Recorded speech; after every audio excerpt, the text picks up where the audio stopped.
Outside of Premier Gordon Campbell's Vancouver constituency office. The demonstrators are upset that the province has seized 3 small children from a Metro Vancouver couple. We're not naming the family to help protect the identity of the children.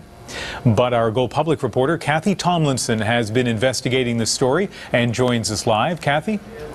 Ian, these children were seized because the parents were suspected of shaking their baby and causing a head injury. They came to us with evidence that they say proves their innocence, and they're going public because they want their family back together. Daddy's cuddling Baden after bath time. Pictures bring rare smiles since the government took all 3 of their children away. We're being treated as criminals and we did nothing wrong. A year and a half ago, they say their 2-year-old boy ran into their newborn daughter on the floor. He tripped and he landed over her body and his head landed on her head. The baby got very ill. They rushed her to hospital. Eventually, a doctor concluded someone had shaken her. But we didn't shake her baby. We did everything we could to care for her. The ministry took the children. Police investigated, but decided no charges were warranted.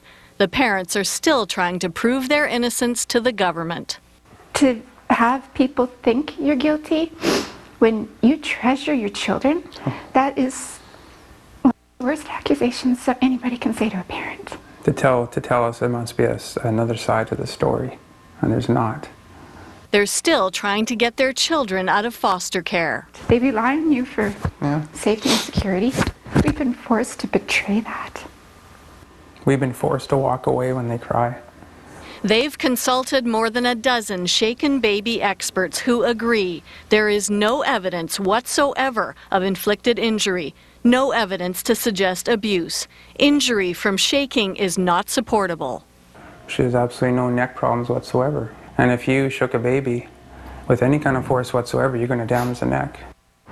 This is the ministry's case against them. The worst things in here are that Dad has a temper, he gets stressed out when the children cry, and they may have been spanked. Plus, it says the baby's injuries are still unexplained. The love that I know he has for his children, how gentle, he's been a wonderful dad, and the kids adore him. The minister says social workers don't take chances with children's safety. Our social workers don't take these steps lightly.